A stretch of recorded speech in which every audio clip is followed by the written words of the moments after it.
ദിനോസറുകളുടെ കാലത്തിലെ ഏറ്റവും ഭീകരമായ ജീവിയായിരുന്നു ടീറക്സ്. ഇരയുടെ എല്ലുകൾ വരെ ഒടിഞ്ഞു പോകുന്ന തരത്തിൽ കടിശക്തിയുള്ള ടീറക്സുകൾ ശരിക്കും ഘോരമായ ജീവികൾ തന്നെയായിരുന്നു.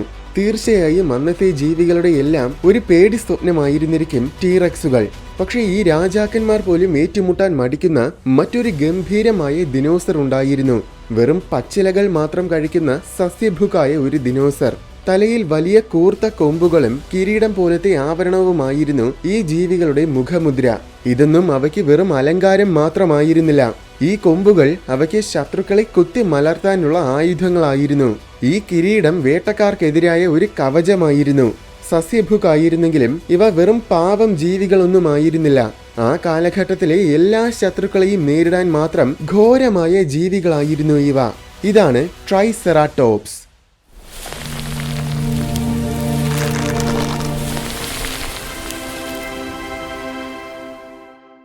1887 ട്രൈസെറാടോപ്സിന്റെ ഒരു ഫോസിൽ ആദ്യമായിട്ട് കണ്ടെത്തിയത്. ഇന്ന് 50-ൽ കൂടുതൽ ഫോസിൽസ് ലഭിച്ചിട്ടുണ്ട്. അതിൽ നല്ലൊരു ശതമാനവും പൂർണ്ണമായ അസ്ഥികൂടങ്ങളായിരുന്നു. അതുകൊണ്ട് തന്നെ ട്രൈസെറാടോപ്സിനെ കുറിച്ച് നമുക്ക് ഒരുപാട് കാര്യങ്ങൾ വ്യക്തമായിട്ട് മനസ്സിലാക്കാൻ പറ്റിയിട്ടുണ്ട്. ഏകദേശം 8.5 കോടി വർഷങ്ങൾക്ക് മുൻപ് മുതൽ ദിനോസറുകളുടെ അവസാനം വരെ ട്രൈസെറാടോപ്സ് ജീവിച്ചിരുന്നു.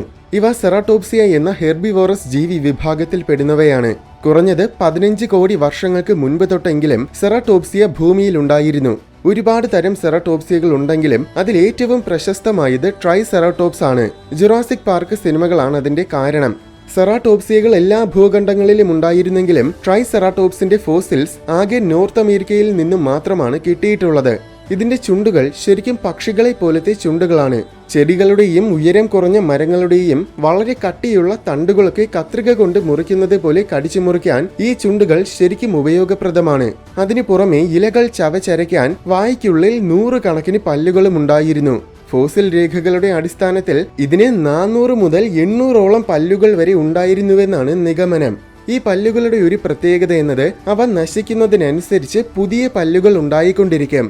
നിലവിൽ 2 തരം ട്രൈസെറാടോപ്സിന്റെ ഫോസിൽസ് കണ്ടെത്തിയിട്ടുണ്ട്. ഇവ തമ്മിൽ കാര്യമായ വ്യത്യാസങ്ങളൊന്നുമില്ല. ഫോസിൽ രേഖകൾ പരിശോധിക്കുമ്പോൾ പ്രധാനമായും ജലസ്രോതസ്സുകൾക്ക് സമീപത്തിലാണ് ട്രൈസെറാടോപ്സുകൾ ജീവിച്ചിരുന്നതെന്ന് മനസ്സിലാകും. അതിന്റെ പ്രധാന കാരണം അത്തരം സ്ഥലങ്ങളിൽ അവയ്ക്ക് ആവശ്യമുള്ള ആഹാരവും ലഭിക്കും, അതിനോടൊപ്പം ആവശ്യമുള്ള ജലവും ലഭിക്കും. സസ്യഭുക്കുകളായ ജീവികളൊന്നും പൊതുവെ മറ്റ് ജീവികളെ ആക്രമിക്കാറില്ല. അതുപോലെയാണ് ട്രൈസെറാടോപ്സും. എന്നാൽ മറ്റ് ഹെർബിവോറസുകളെ പോലെ ഇവ പാവം ജീവികളല്ല. ആക്രമിക്കാൻ വരുന്ന ശത്രുക്കളെ ഇവ തീർച്ചയായും നേരിടുക മാത്രമല്ല, വേണമെങ്കിൽ കൊന്നുകളയുകയും ചെയ്യും. അത്രയും ശക്തമായ രീതിയിലാണ് ഇവയുടെ മുഴുവൻ ശരീരഘടനകളും രൂപം കൊണ്ടിട്ടുള്ളത്.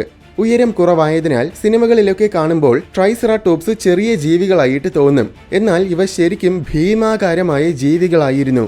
ഇവയ്ക്ക് യഥാർത്ഥത്തിൽ ഉയരം തീരെ കുറവൊന്നുമല്ല. ഇതിന്റെ ശരീരത്തിന്റെ ആകൃതി കാരണം തീരെ ഉയരം കുറഞ്ഞതായിട്ട് തോന്നുന്നതാണ്. ശരിക്കും ട്രൈസെറാടോപ്സിന് 10 അടിയോളം ഉയരമുണ്ടായിരുന്നു. അത് ടീറക്സിന്റെ ഉയരത്തിനേക്കാൾ ഒരുപാട് കുറവൊന്നുമല്ല. 30 അടിയിൽ കൂടുതൽ നീളമുണ്ടായിരുന്ന ട്രൈസെറാടോപ്സുകൾ 12,000 കിലോഗ്രാം വരെ ഭാരം വെച്ചിരുന്നു. താരതമ്യേന പറഞ്ഞാൽ ഇന്നത്തെ ശരാശരി മെയിൽ ആഫ്രിക്കൻ ആനകളുടെ ഇരട്ടിയോളം ഭാരം. ഇതിന്റെ തലയ്ക്ക് മാത്രം 500 കിലോഗ്രാമിൽ കൂടുതൽ ഭാരമുണ്ടായിരുന്നു. ഇവയ്ക്ക് മുന്നിൽ ഒരു മനുഷ്യൻ ഒന്നുമല്ല. കരയിലെ ജീവികളിൽ ഇതുവരെ കണ്ടിട്ടുള്ള തലയോട്ടികളിൽ വെച്ച് ഏറ്റവും വലിയ തലയോട്ടിയുള്ളത് സെറാടോപ്സിയകൾക്കാണ്. ട്രൈസെറാടോപ്സിന്റെ കിട്ടിയിട്ടുള്ള ഏറ്റവും വലിയ തലയോട്ടിക്ക് 9 അടിയോളം നീളമുണ്ടായിരുന്നു.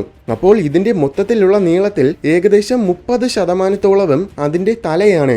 ശരിക്കും ഇതുവരെ കണ്ടെത്തിയിട്ടുള്ള കരയിലെ ഏറ്റവും വലിയ തലയോട്ടിയുള്ള ജീവി പെന്റാസെറാടോപ്സ് എന്ന മറ്റൊരു സെറാടോപ്സിഡാണ്. ട്രൈസെറാടോപ്സിന്റെ കാലത്തിൽ ജീവിച്ചിരുന്ന മറ്റൊരു സെറാടോപ്സിഡായിരുന്നു പെന്റാസെറാടോപ്സ്. ഇതിന്റെ ഒരു തലയോട്ടിക്ക് 10.5 അടിയിൽ കൂടുതൽ നീളമുണ്ടായിരുന്നു. എന്നുവെച്ചാൽ ഇതിന്റെ തലയ്ക്ക് മാത്രം ഒരു ശരാശരി മനുഷ്യന്റെ ഉയരത്തിന്റെ ഇരട്ടിയോളം നീളമുണ്ട്. എന്തായാലും ട്രൈസെറാടോപ്സിന്റെ തലയിൽ വളരെ വലിയ കൂർത്ത 2 കൊമ്പുകൾ കാണാം. ഈ കൊമ്പുകൾക്ക് 4 അടിയോളം നീളമുണ്ട്. ദിനോസറുകളിൽ വെച്ച് ഏറ്റവും വലിയ കൊമ്പുകൾ ട്രൈസെറാടോപ്സിന്റേതാണ്. നീളത്തിന് പുറമെ ഈ കൊമ്പുകൾക്ക് നല്ല കട്ടിയുമുണ്ട്. കൊമ്പുകളുടെ അടിസ്ഥാനത്തിന് 1 അടിയിൽ കൂടുതൽ വീതിയുണ്ടായിരുന്നു. ഈ കൊമ്പുകളുടെ ഒരു പ്രത്യേകത എന്നത് ഇത് തലയിൽ കൂടിച്ചേർന്നിരിക്കുന്നതല്ല, മറിച്ച് ഇത് ശരിക്കും തലയോട്ടിയുടെ ഒരു ഭാഗം തന്നെയാണ്. അതുകൊണ്ട് തന്നെ ഈ കൊമ്പുകൾ വളരെ ശക്തമായിരിക്കും. പാലിയോന്റോളജിസ്റ്റുകളുടെ നിഗമനപ്രകാരം ഈ കൊമ്പുകൾക്ക് 16,000 കിലോഗ്രാം ഭാരം വരെ താങ്ങാൻ കഴിയും. അപ്പോൾ മറ്റ് ജീവികളുമായിട്ട് യുദ്ധം ചെയ്യുന്നതിനിടയിൽ ഇത് ഒടിഞ്ഞു പോകാനുള്ള സാധ്യത വളരെ കുറവാണ്. ശത്രുക്കളെ ആക്രമിക്കാൻ ഈ കൊമ്പുകൾ വളരെ പ്രധാനപ്പെട്ടതാണ്. ഇവയുടെ തലയ്ക്ക് ഭാരവും വലിപ്പവും കൂടുതലായതിനാൽ സാധാരണഗതിയിൽ 45 ഡിഗ്രിയിലായിരിക്കും ഇവ തല ചെരിച്ചു വെച്ചിരിക്കുന്നത്.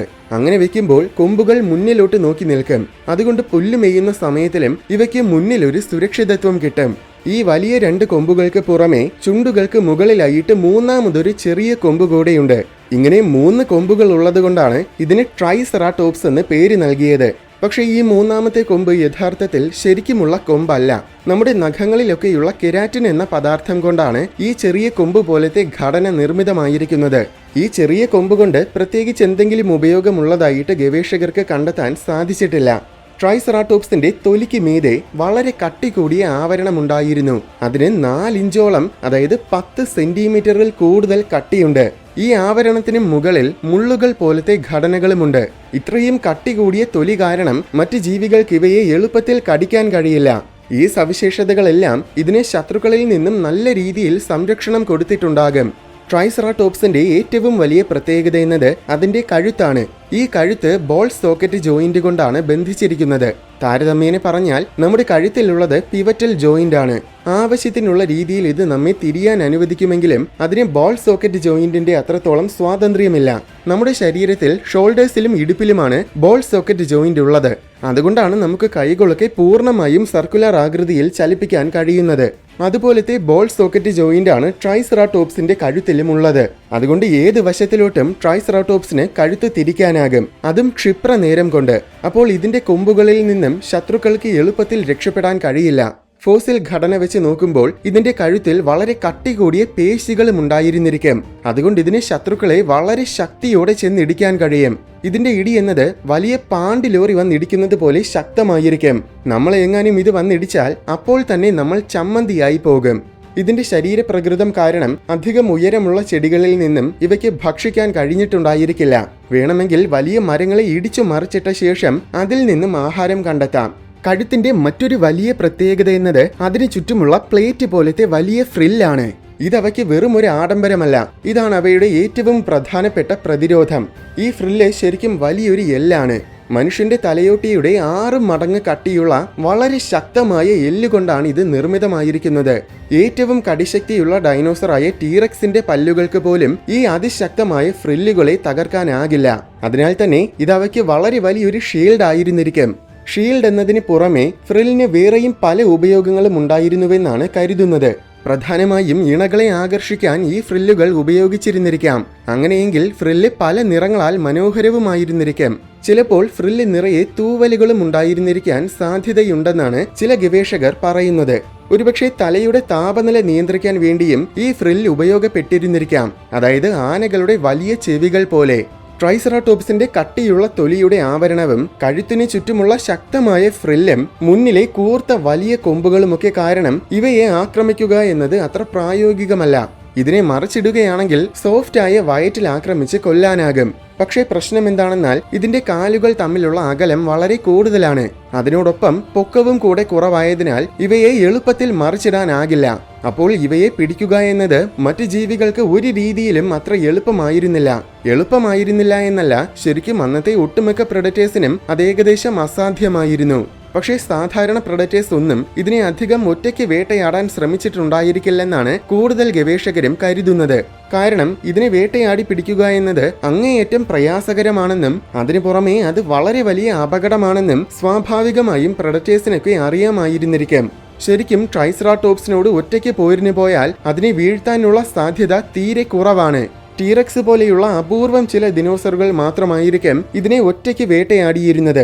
എന്നിരുന്നാലും ടീറക്സിന് പോലും അതത്ര എളുപ്പമായിരുന്നിരിക്കില്ല.